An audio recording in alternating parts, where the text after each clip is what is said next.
Welcome to Malaysians on the Move, Aishah. Really happy to be speaking to you because you're my first guest from the UAE, specifically Dubai. I've been to Dubai and it's one of my favorite cities. Why don't you introduce yourself? We can start from like where you grew up in Malaysia and finally what took you to Dubai.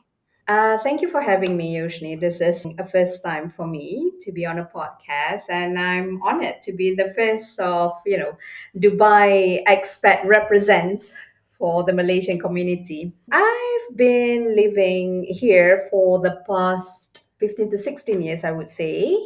But prior to that, I would say my childhood mainly is in Shah Alam.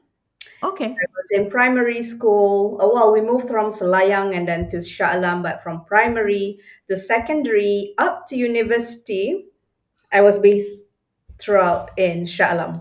Got it. Shah Alam Selangor. Shah Alam Selangor, yes, yes, yes. And my university is UITM. So yeah, it was just like maybe 5-10 minutes drive from my parents' house. Yeah, and when you were in university at the time, did you ever think that, I'm going to move overseas?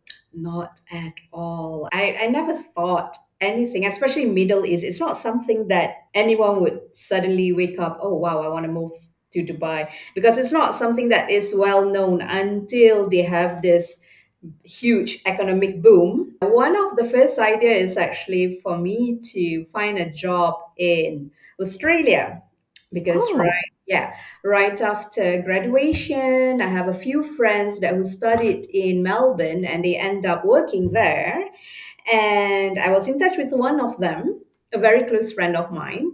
And funny enough, while I went to the Air Asia office to change the flight ticket from Melbourne to Adelaide, I've bumped into a friend of mine, a colleague of mine.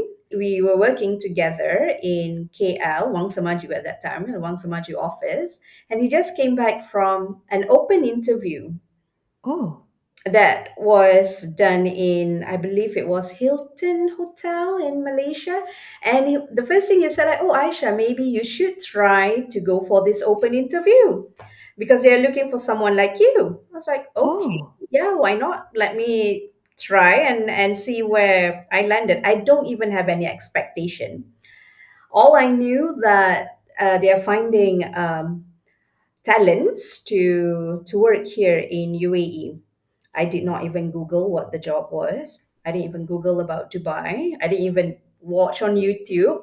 All I knew that I went there for interview, brought my resume, spoke to the design lead at that time, and I think the next day he called me and said, "Yeah, you're hired." I was like, wait, what? So like the whole Australia plan was totally scrapped off. Probably it was meant to be, and in the end, the friend who actually went for the interview did not get the job. but But I you got the job. yeah, I got the job. He said, "Well, good luck. I mean, like all the best. I mean, I guess it's written for you." I right away moved to Dubai. Like within a month, like there's a bunch of us were on the flight, like a few of Malaysia. I think it was about 15 to 20 of us who's going to Dubai solely just to work for this particular Malaysian company that is doing a very huge project in Dubai. Got it. Wow, that is like destiny. And yes, yes, it was destiny. I would say it was such a shock at that time. And funny enough, if you see like how my life is, I never leave even far from my parents, from my family, because I've been primary, secondary, up to university is always living with my family. And then all of a sudden, boom, I'm going straight to Dubai. So it was kind of like a shock to my system at first. I was calling them every day, every night. I want to go home. I want to go home because I'm not used to it. Yeah, yeah. But 2 years later, I got used to it and it was quite good. It was impressively good. Let's go back to a little bit just before this. So, you had mentioned that your very close friend was in Australia and she was like, hey, why don't you come here? So, you actually were considering some kind of move, but you were just trying to test the waters, like not very Yeah. committed. What was your background at the time, with what you had studied? What was your passion, your career? What are some of the ambitions you had just at that time? At that time, to be honest, I just want to travel. Oh, I feel like, you okay. know what? Why not? We'll try and have a look like how Australia is travel slash just apply job for a month or two, and let's see how it goes. And I wouldn't say that I'm so interested to work in the industry in Australia. It's more about just to, as you say, test the water and see the world. Okay. Yeah, at that time I was doing interior design, Lovely. specifically in hospitality, but I studied architecture. My bachelor was in architecture, but my expertise has always been in interior design, so I just continue with it. Yeah, yeah. And when you got the job in Dubai, did you think the project was only going to be like a few months, or what did they tell you at the time? Oh, at that time I re-signed the contract. It's 2+1. It's a 2 years contract, so there is an additional plus one, just in case they want to continue with the project. So when I came here, it was already set in my head and in my family's, that I'm just going to be here for 2 years. That's it. But then there was, at that time, it was the economic boom and also the economy collapse in Dubai. But lucky enough for me, because I'm in the interior design industry, so ID always come the last stage. So the one that who's working for the interior design department, we are kind of saved because they need us until we deliver the project. I see. A lot of us was being terminated because of the collapse in 2008 was very horrible, and not just our company, everyone else, all the real estate just collapsed, all the projects were on hold, and all the salary that we've been hearing about, people are getting like this much, like a really big salary, it wasn't the case, and some of us were just barely making it, and the salary was cut off into half, but there are people who actually managed to stay back, and we are one of them, so that's also a good point. So I've stayed with the company until we delivered the project. It's Maidan Grandstand, so it's a world class horse racing district here in Dubai, and a Malaysian company, an architecture Malaysian company, who's handling the whole project from design to project management and up to deliver the project altogether. So that means in that initial years, you basically worked with other Malaysians. Yeah, so we don't, at first, yes, I do miss home. I miss my family a lot, but after a while you kind of build the whole community yourself, and at Yes. Malaysian company, all the hundreds of us are all Malaysian, and we celebrated Hari Raya together. When it's Hari Raya, our bosses, our design director do open house, they invite people to come over to the house, and another architect will be just inviting us to go to their house. And we even organized a trip to Oman. So we took a bus, all 40 of us, all these Malaysian, girls and guys all together, going to Oman, discovering Middle East, go and have a look at the architecture. And it was really fun. You kind of think like it's a very close knit community. Yes. So you don't really feel that homesick after some time. It was just great. And yeah, so we get along pretty well, everybody. But after 2 years, everybody started leaving one after another since the contract ended.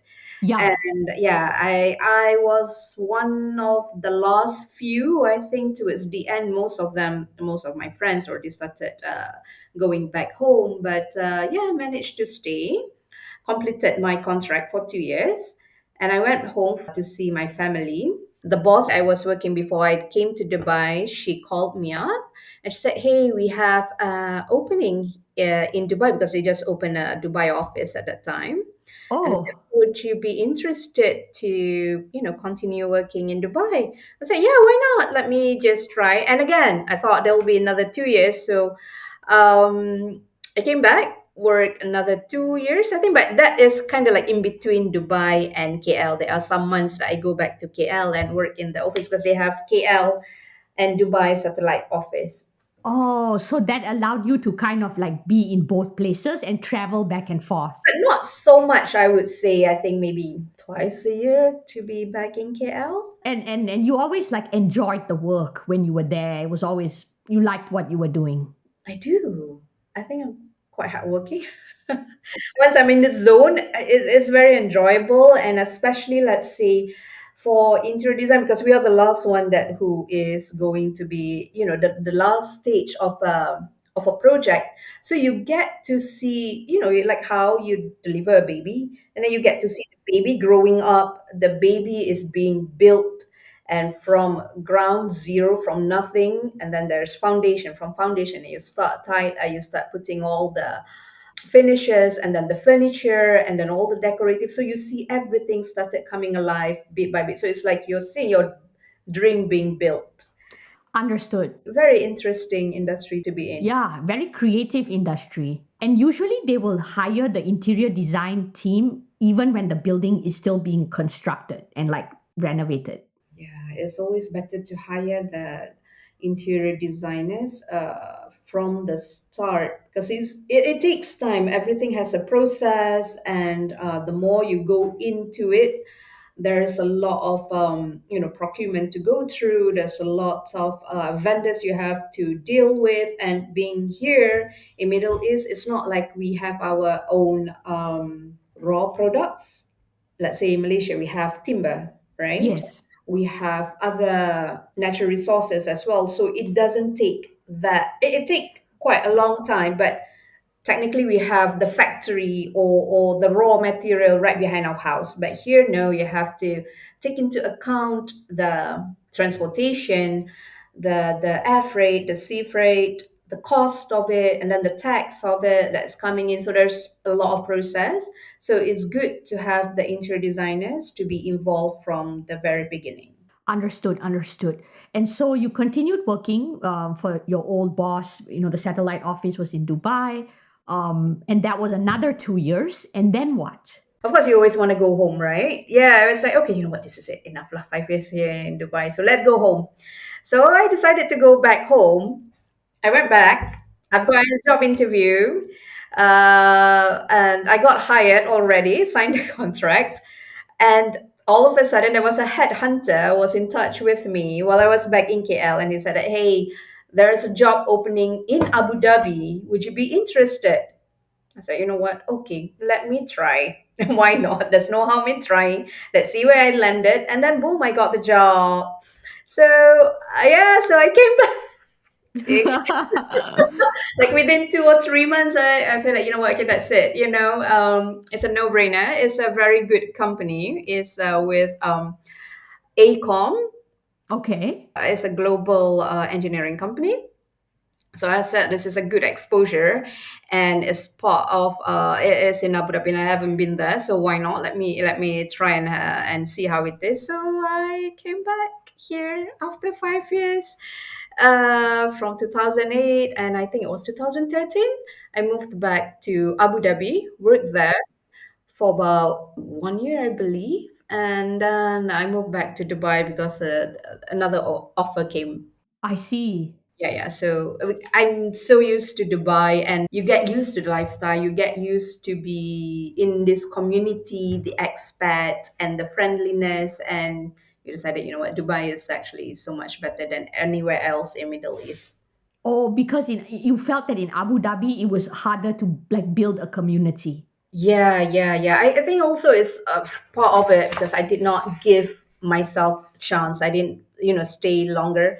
But at that time, I already got a very good offer to go back to Dubai. So I said, sorry, I already agreed to it. So I can't, retract my word on it. So yeah, that's how it worked. No, I've personally also found that when I moved, just making new friends and building a community is the hardest thing. Yeah, The reason you went back to Dubai also, of course, you got a really good job, but the familiarity probably was like, yeah, I truly understand that. Even after 5 years living here, I remember when we were discussing like every expat that I met, everybody would say that you have to have an exit strategy from Dubai, because at the end of the day, we are not citizens. We're not having any benefit or even a permanent resident, we don't get some kind of a special treatment, I would say. So people would say that, why would you want to stay in a place if you're not getting the citizenship, or if you're not getting any benefit out of it besides just a good salary. So yeah, people always say there's always an exit strategy, but also Middle East has a way to make you come back. You always go home. I always have friends that who went back home 5 years, 8 years, and then they say that, hey, you know what, I really miss Dubai. I want to try again to find work here. And there's always people coming back. People come and go, but the people that was staying here is kind of like the OG.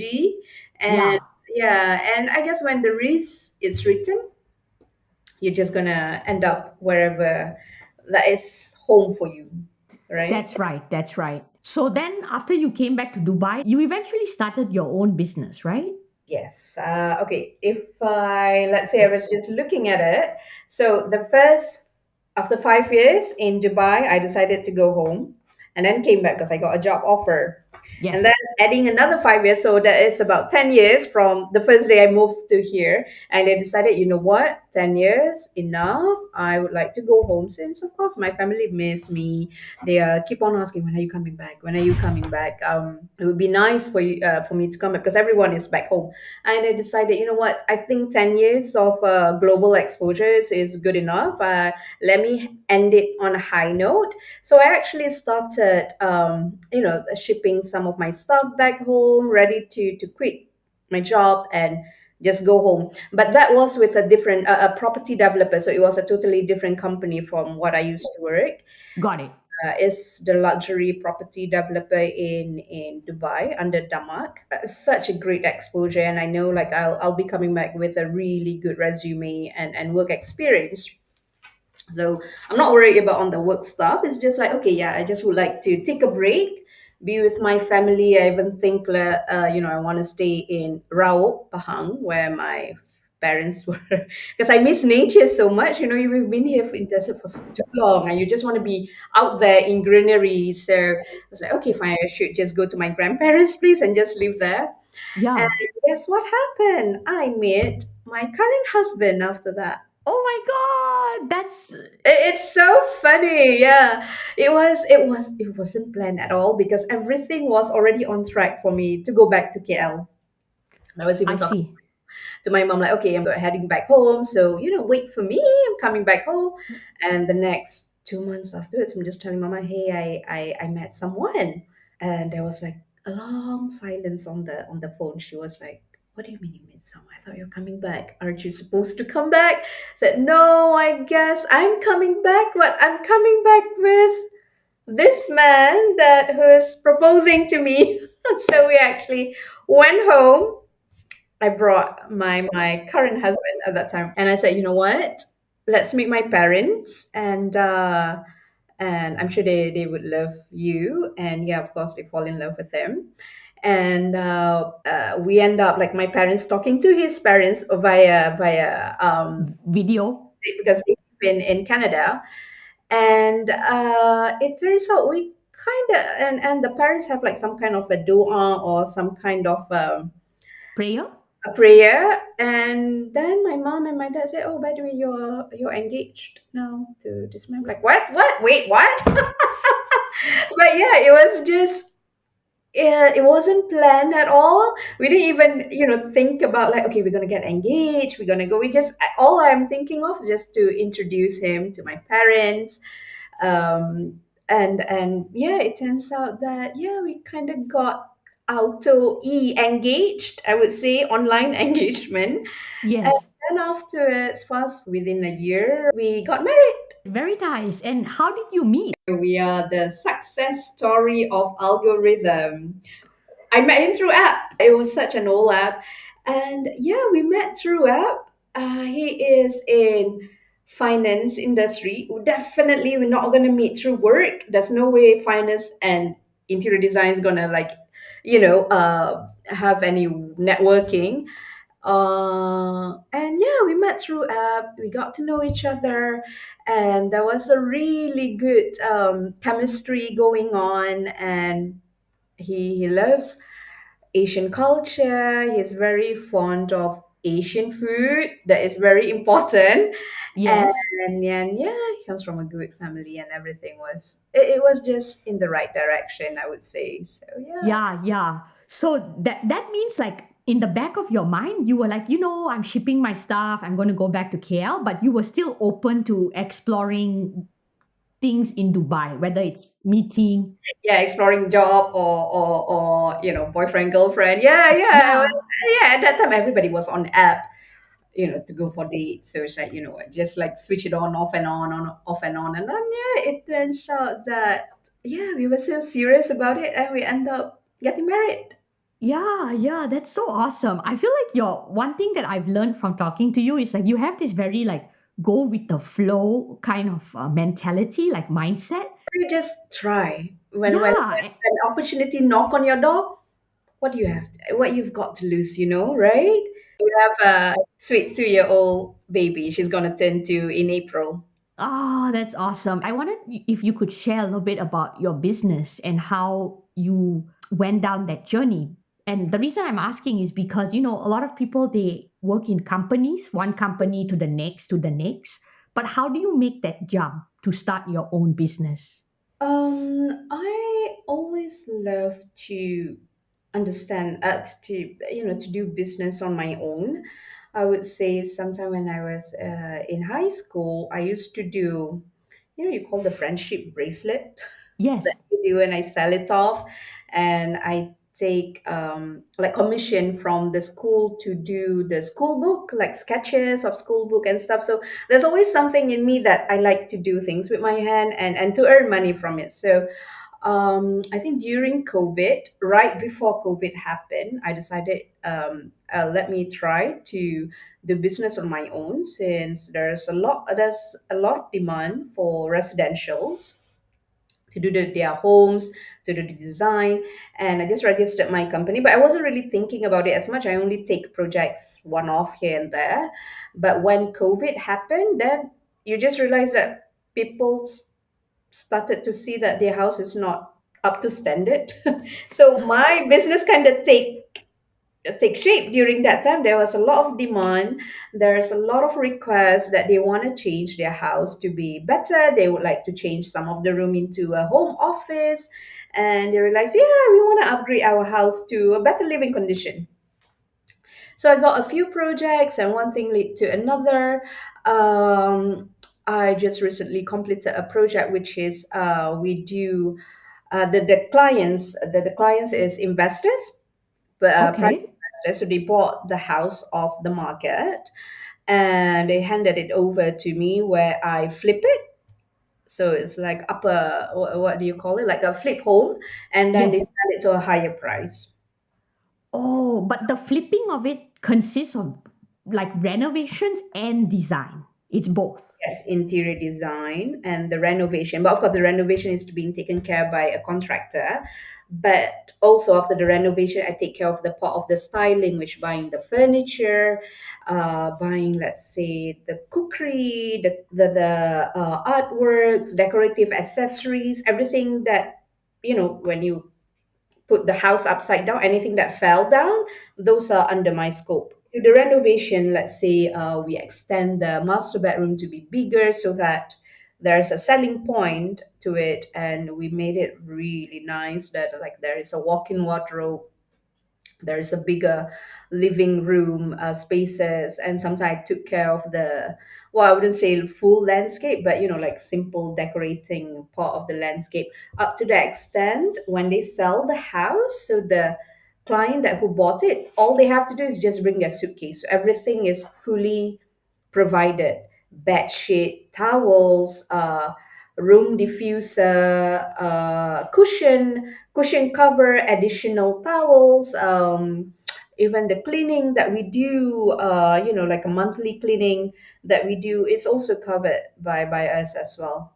Oh wow, this is so different from anything here because here like you have to buy like an empty home and it's on you to do the own furnishing. This is an empty home, but they hire someone else to do it because yeah, that's how the market works over here. It's a fixer upper, I would say. You see, like how they do it. Let's say this show, Selling Sunset. Yes, selling sunset. Yes. Yes, they do. They bought a very not rundown like in US. I'm sure there's a lot of like old houses that they really do a lot of fixer upper, but we bought an empty unit that is a very basic from the developer, and then we make it into grand and we make it into luxury living, and we can sell it off to a a higher price point. So yeah, those what Yeah. I. Oh my god, your job is so fun. I just gotta say, like, it sounds fun. Yeah, I would say that after having a baby, I'm just taking a little break. I'm not Of taking any course. project, like a very small project, inshallah, just to focus on my daughter. Yeah, Yeah. yeah. Awesome. Awesome. That basically comes to the end of the podcast where I usually ask people the golden question, which is would you ever see yourself moving back to Malaysia someday? And it's funny because every 5 years you've had that thought. I know. Yeah, I'm thinking about the same thing, but okay, maybe in another 2 years I have to rethink again. But right now, yes, we are thinking about it. Me and my husband just had a little bit of chat the other day, and we were thinking about buying another property back home in Malaysia because at the end of the day, you can see that again, this is not our place. It's not a place that you would like to retire if you have a better option. And Malaysia is great in many many ways. And there's always pros and cons in every single thing. However you twist it, however you change it, but if you listening to every other people's story coming from every other country, you just realize that we are blessed in many ways. Let's say our nature is abundant. We have a great metropolitan, second to none, let's say in Asia, one of the good ones, the metropolitan in Asia. But also we have a great nature just at our backyard, and there's forest, there's beach, there's you can have a flight 3 hours away and you're in a different kind of a different landscape altogether. And it's always warm and humid, which is good for the skin.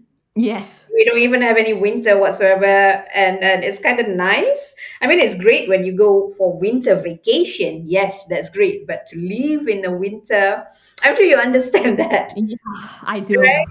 So it's good, and the cost of living is still reasonable in comparison to Hong Kong or Singapore, and the living standard is getting better, I would say, and the talent pool is impressive. Yeah, I feel like the talent pool. Actually, this is one of the reasons I started the podcast because I feel like a lot of people I speak to, like yourself and Mm, others, we are like very impressive in our talents. For some reason, like we move abroad, but I think that is changing where mm. hopefully in the next 10 years, that talent can come back to Malaysia. I right now, yes, we are looking at it like Malaysia would be our retirement home. It's a beautiful place with really good healthcare system, I would say, and yeah, the talent pool is massive out here. And I would say, if let's say not all of us, but we started coming back and thinking about upgrading it, and if we get the government support, people would come back. People would Yes. definitely go back. And talking to let's say other expats that is not from Asia, they would say that Malaysia is such a great place to live in. And then some of them are like, why did you move here? Like Malaysia is so beautiful. Malaysia is, yeah, I mean, of course, but the salary wise is much more better here. That's the reason. Yeah, yeah, 100%. Aisha, this was so nice talking to you. I feel so happy because I learned a lot about like even your job experience and how you moved around and you're so carefree and but yeah, it was so lovely to have you on the podcast and thank you for sharing your story. Yeah, thank you so much for being in touch with me. And this is such a good experience. And I hope, this will continue to be a really good friendship. Yes.